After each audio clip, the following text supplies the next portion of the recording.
ॐ भूर्भुवः स्वः तत्सवितुर्वरेण्यं भर्गो देवस्य धीमहि धियो यो नः प्रचोदयात्।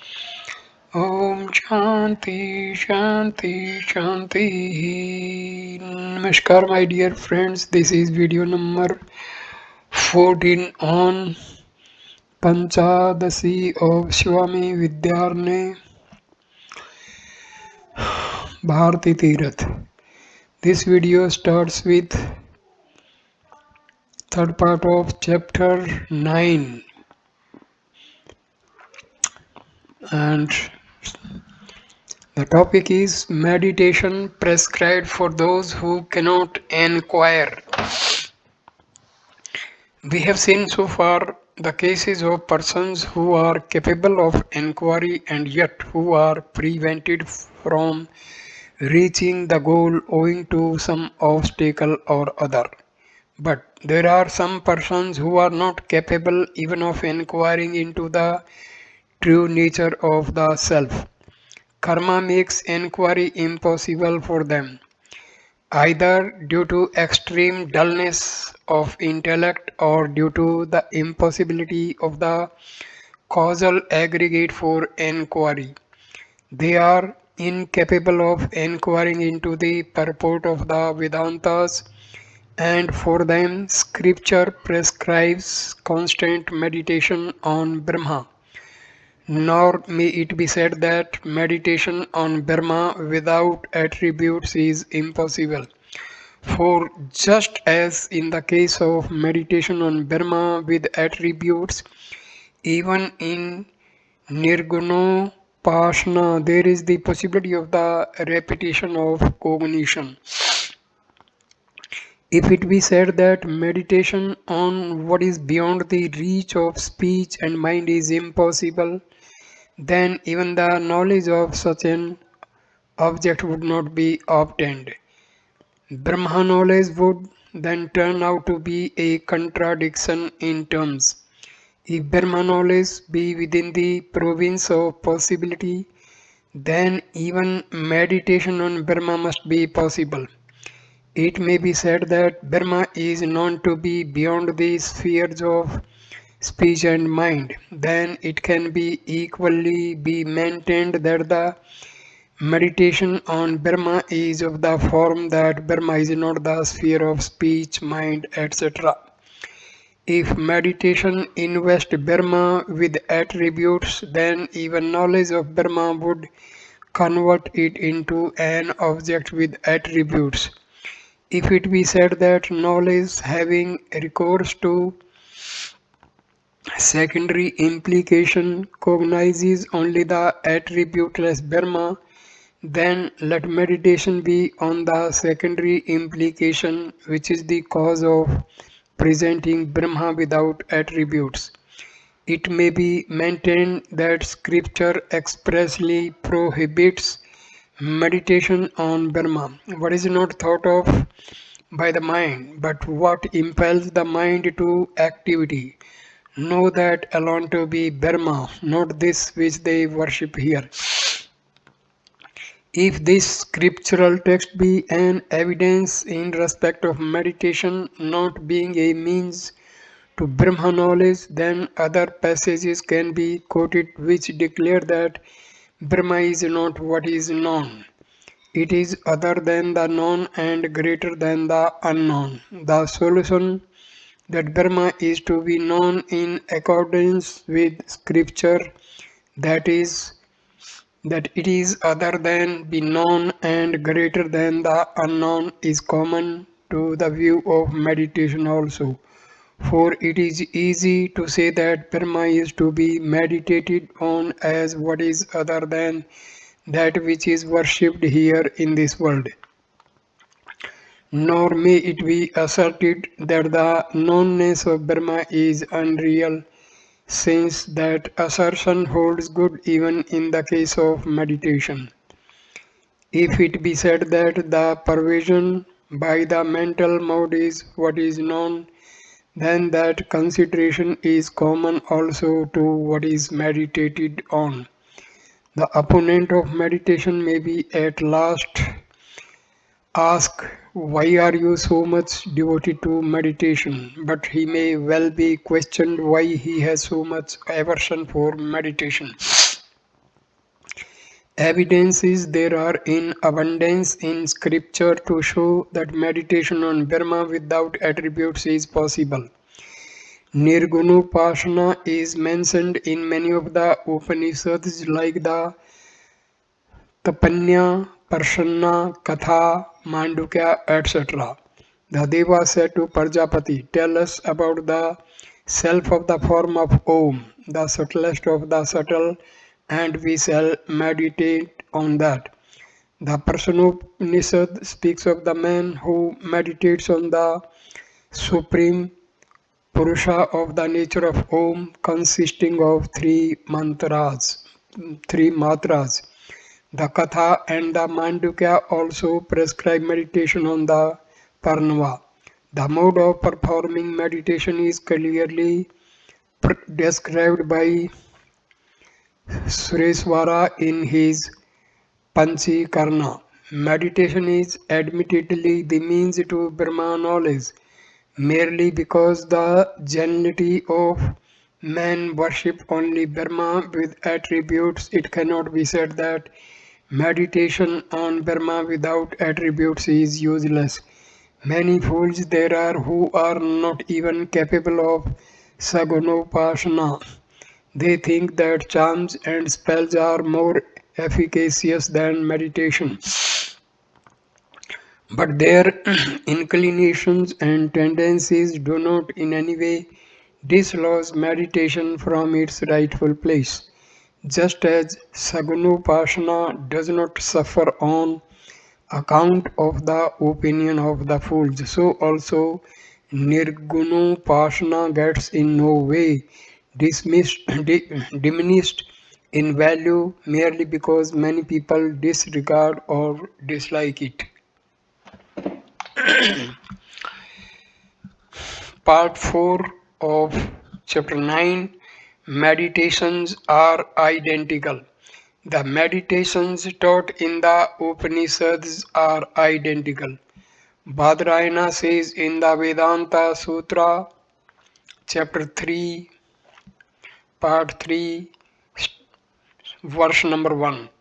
The cognitions intimated by all the Vedanta texts are identical on account of the non-difference of injunction and so on. And because the meditation is the same in all the sakhas, the qualities mentioned therein must be taken together as denoting Brahma. Qualities, names, and attributes of that which is meditated on are of two kinds, those that are enjoined and those that are prohibited. Bliss is Brahma. Brahma is knowledge and bliss. The supreme inner essence is eternal, pure, intelligent, true, free, faultless, all pervasive, blissful. Passages like these ascribe certain qualities to Brahma. Vedanta Sutra, Chapter 3, Part 3, Stanza number 11 declares bliss and other qualities as belonging to the subject of the qualities have to be attributed to Brahma everywhere. There are certain Upanishadic passages which say what Brahma is not. It is not gross, not atomic, nor short, etc. It is that which is not seen, not grasped, not spoken of, not touched, without color and without mutation. These texts prohibit certain qualities from being applied to the self. All these negative qualifications which are mentioned in the various topics dealing with meditation must be collectively regarded as signifying Brahma. We read in the Vedanta Sutra, But the denials of conceptions concerning the Aksara are to be comprehended in all meditations on the Aksara, on account of the equality and of the object being the same as in the case of the Upashad. This has been explained in the Purva Mimamsa. All the meditations are equal in value and have one and the same object. Hence, even though only some of the qualifications are taught in each of the texts, the qualifications in their totality, be the negative or positive, must be understood as referring to Brahma. Sankara, while commenting on this sutra, writes, the attributes of the Aksara have, because they are subordinate to the Aksara itself, to be connected with the letter everywhere, in whatever places the text may originally state them. The objection that the mention of a host of qualities in a topic about meditation on the attributes is unintelligible must be put to Vyasa himself. But it may be said that as images like the Surya with a golden beard, etc., are not mentioned, there is no conflict with attributelessness. This solution is most welcome even to those who maintain that meditation on the attributeless Brahma is legitimate and possible. If it be held that qualities indicate the true self without themselves entering into its constitution, then it is possible even to meditate on the self which is by itself attributeless but which is indicated by qualities. The meditation takes the form I am that impartite a sense indicated by such attributes as bliss, etc., not gross, etc. Part 5 of Chapter 9, Meditation and Knowledge. We have seen that the difficulties which beset the view of meditation equally affect the view of knowledge, and that the mode of solving those difficulties is identical in both the views. It may then be asked in what manner meditation differs from knowledge. To this question, the reply is knowledge depends on the object, meditation depends on the agent. From inquiry, knowledge is generated. It is not removed by mere non-desire. On the bare origination of knowledge, the realness of the entire world vanishes. For a man who has known Brahma, there are no more obligations. Being released in embodiment, he is eternally satisfied and awaits only the end of prarabdha. In the case of meditation, no enquiry is necessary. What is of vital importance in meditation is firm faith in the teaching of a trustworthy person. Being instructed in the secrets of meditation, a man, even without inquiring, proceeds to contemplate his object, directing towards it a stream of uninterrupted mental modes. He contemplates the object of his desire till he begins to have a conceit in it and continues the course of his meditation to the very end of his life. In the Samvarga Vidya of the Chandogya Upanishad, the story is told of a brahmacharin who approached two princes for alms. The two princes, Kapeya Sonka and Kakseni Abhipratrin, kept quiet at first in order to see what the brahmacharin would say. Then the brahmacharin said, he to whom this food belongs, to him it has not been given, thus identifying himself with the prana and the prana with Brahma. The Samvarga Vidya is a meditation which identifies Brahma with the Vayu. Thus, in all meditations, the agent has to place his conceit in the object. Meditation, we have seen, depends on the desire of the agent. It can be done, not done, or done otherwise. But if meditation is to be fruitful, it must be constant and uninterrupted. The man who takes to the method of meditation must make meditation his second nature.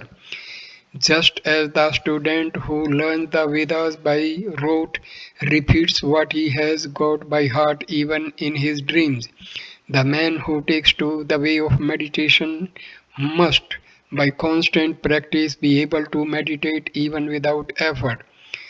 Uninterrupted meditation leads him to such a state when even in his dreams the object of his thought does not leave him. The impression born of meditation becomes so deep that even if he will, he cannot get away from the object of his heart. It may be asked how constant meditation is possible for a man who is drawn by the force of his prarabdha to the object of sense. Prarabdha, no doubt, goads him on to activity other than meditation, but the great desire which he has for the object of his meditation enables him, even though bound down by prarabdha, to give his mind up to meditation. It is just like the woman who, though attending reluctantly to the duties of her household, has her thoughts centered in her sweetheart. The man of meditation attends to the affairs of the world with extreme reluctance, but the man of knowledge has no such feeling while performing the duties of empirical life. He undertakes duties of all kinds with perfect equanimity and carries them out most satisfactorily, because he knows perfectly well that the universe is of the nature of Maya and that the self is the only absolute reality. Any amount of empirical usage is ineffectual to sake of his knowledge, for empirical usages does not require the reality of the universe, nor does it need the self to be non-intelligent by nature, and so a man of realization is able to move in the world even after knowing the illusory nature of the world. The means of empirical uses are the mind, speech, body, etc. These the Gyanis does not control for he knows that there is no need to meddle with their course. Hence there is possible in his case empirical usage which does not in any way affect his spiritual insight.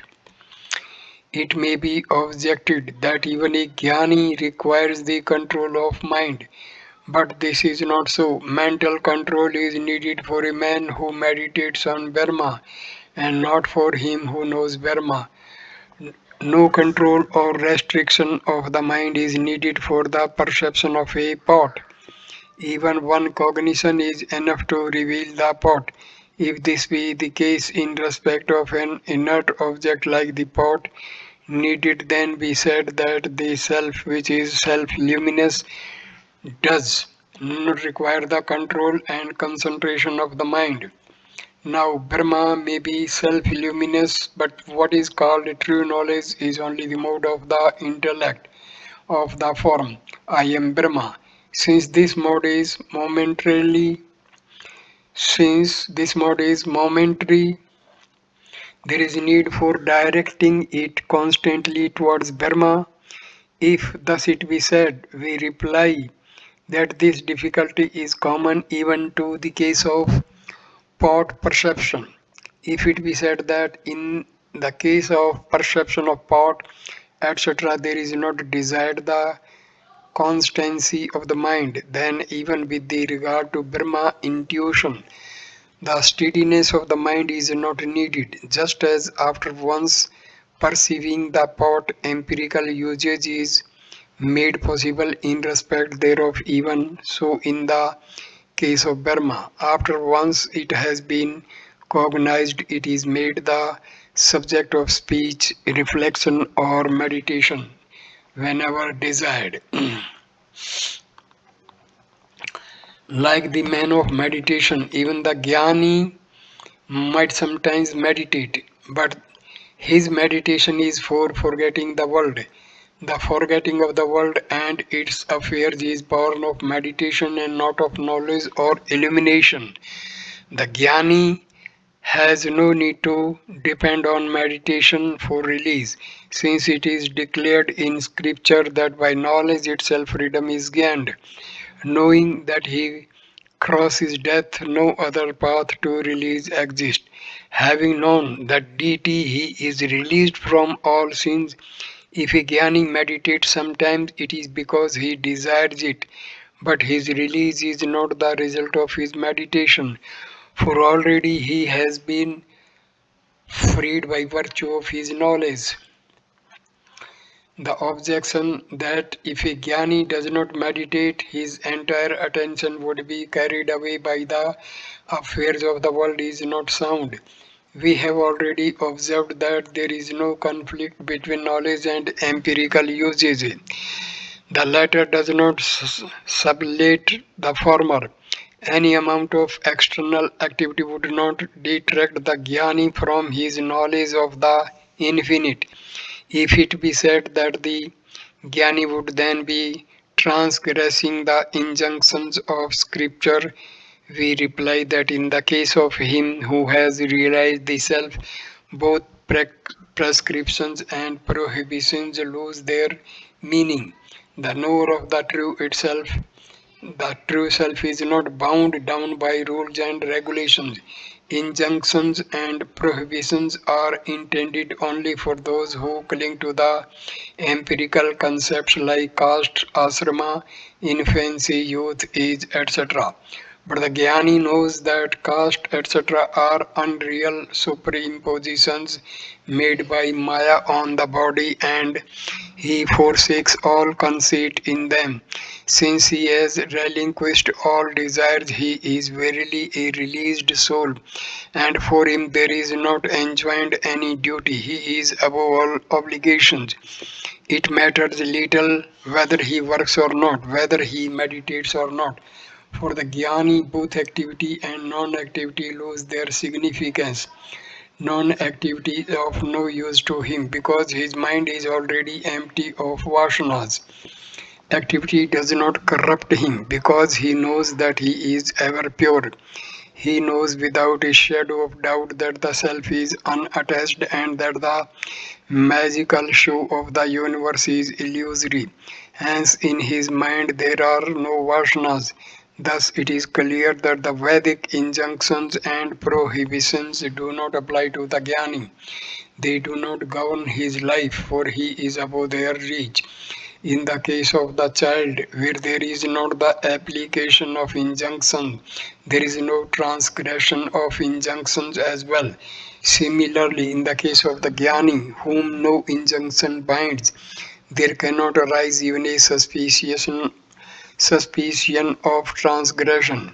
If it be said that there is no injunction for an infinite since it does not know anything, then even for the Jnani who is omniscient there is the futility of injunctions. Prohibitions and prescriptions are intended only for the middlings, those who are neither thoroughly ignorant nor omniscient. It may be objected that only those who are capable of showering either curses or grace on others can be omniscient and knowers of the truth. But this is not so, for the capacity for cursing, etc., is the result of austerity and not of knowledge. In the case of sages like Vyasa, who possess the capacity for cursing, etc., Brahma knowledge is not the fruit of austerity. The austerity which generates capacity to curse, etc., is different from the tapas which is the cause of knowledge. Sages like Vyasa had the power to curse, etc., and knowledge as well because they had performed both the kinds of tapas. But he who does only one kind of austerity reaps the fruit that is adequate to it and not the other. A Jnani who has not performed the tapas, which is the cause of supernormal power, is in no way to be ridiculed. If the Karmins are right in scoffing at the Jnani for his non-possession of such powers, then the vulgar can with perfect justice teach the Karmin who believes in the rights enjoined in the Vedas, leaving all the pleasure that the world affords, just as the abuses of the vulgar do not affect the man who is devoted to the duties of caste, status, etc. in life, etc. Even so, the censor of those who take the body to be the self and stick to the code of caste, etc., does not in any way degrade the Jnani. Thus, it is now clear that empirical usage and affairs of the world do not come into conflict with the knowledge which the Jnani has.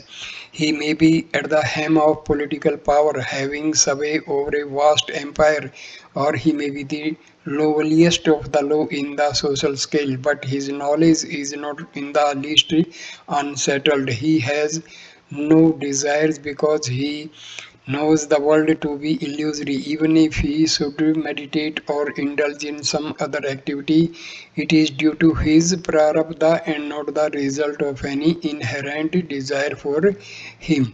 Unlike the Jnani, the Upasaka has to meditate constantly. In his case, Brahmahood is a creation of his own mind and not the result of a means of valid knowledge. Hence, he has to meditate without intermission so that Brahmahood can be maintained. The Brahmahood that is achieved by meditation is not absolutely real, for it dissolves into nothing when there is a cessation of meditation, but the real Brahmahood, which is the object of knowledge, does not vanish even when the knowledge disappears.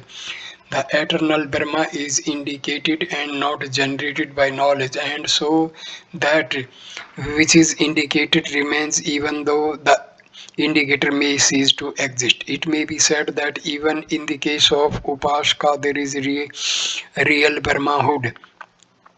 To this contention, we reply that this fact does not distinguish him from other creatures like the birds and the beasts. Every being has Brahma as its inner reality. In what way then is the Upasaka different from the rest of the creation? The assertion that what distinguishes the Upasaka from the rest is his cognition of Brahma is without any basis. The Brahmahood, which is the object of his meditation, is not the supreme human goal because it is not cognized. Non-knowledge is common to the Upasaka and the vulgar. Meditation is better than the other methods in the same manner as begging is better than starving. But begging by itself is not what is desired or welcome, nor is meditation a human goal. Better than other methods is meditation, and better than meditation is knowledge. The ordinary avocations of the worldly minded are inferior to the performance of the Vedic rites and rituals. Meditation on Brahma with form is superior to the path of karma, and superior still is the meditation on the attributeless Brahma. The criterion by which the superiority of a particular method is judged is its relative proximity to Brahma knowledge. That which is more proximate to Brahma knowledge is superior to that which is remote. Judged by this standard, meditation on the attributeless Brahma is superior to the remoter methods like the performance of rites and rituals. Just as Samavadi Dharma becomes very much like valid knowledge at the time of yielding fruit, even so Upasana, when it matures, becomes like knowledge at the time of release. It may be objected that Samvadi Dharma does not itself become valid knowledge, but that for the man who is impelled to a activity by it, there comes about valid knowledge as a result of the contact between his sense organs and the object. This objection in no way weakens our position, for meditation we hold gives rise to knowledge which directly makes known Brahma. If it be said that even meditation on some imposed form or image is a means to Brahma intuition through the channel of generating one pointedness of the mind, it is a contingence of the acceptable. But there is this difference between meditation on an image and meditation on the attributeless Brahma, that while the former is remote, the latter is proximate. When Nirgunapasana ripens, Samadhi is attained, and soon after that, Savikalpa Samadhi flowers into Nirvikalpa Samadhi. When this state of mental equanimity and control is reached, the unattached self remains as the imperishable residue. And when the mind gets a deep impression of this self as a result of constant and continued meditation, true cognition True cognition is generated from the major text of scriptures like that thou art, etc. Without effort, the man who is matured in meditation grasps the essential nature of the self. He realizes that the self is immutable, unattached, eternal, self-luminous, etc. There are some people who do not have recourse to meditation on the attributeless Brahma. They leave that course and pursue such paths as chanting mantras, etc. Others who are not capable of inquiry take no nirgunu upasana. For those whose mind are muddled and agitated, no inquiry is possible. And so for them, the most adequate means to adopt is the path of yoga or meditation, which curb the conceit and arrogance of the mind. For those whose minds are calm and collected but who are victims to delusion, the path of Sankhya or discrimination is the principal means. That state which is reached by the Sankhya, says Krishna, is reached by the Yogas as well. He really sees who sees that both Sankhya and Yoga are one. Scripture declared that a person who follows the path of Sankhya and Yoga attains the highest and gets released from nescience, etc. In the systems of Sankhya and Yoga, there are certain elements which conflict with the purport of Scripture. Those elements must be wisely discarded while treading the path of Sankhya and Yoga. We have seen that Upasana leads to Brahma knowledge. An Upaska who dies before attaining Brahma knowledge may obtain it in the world of Brahma or in his next birth. Whosoever at the and abandons the body, thinking upon any being, to that being only the he goes, says Krishna. He goes to that of which he thinks, just as the man who meditates on imposed forms or particular deities attains those deities or forms at the end. He who meditates on the attributeless Brahma acquires at the time of his death a cognition of attributeless Brahma. By the capacity of the meditation on the attributeless, there arises a cognition which removes principal nescience, even as the meditation on what has attributes given rise to the cognition of Tarka Brahma. So I end this video here. Next video will start with part 6 of chapter 9 of Panchadasi, fruit of meditation. Topic will be fruit of meditation. So thank you for watching this video. Please like, comment and share the video and subscribe the channel. Namaskar.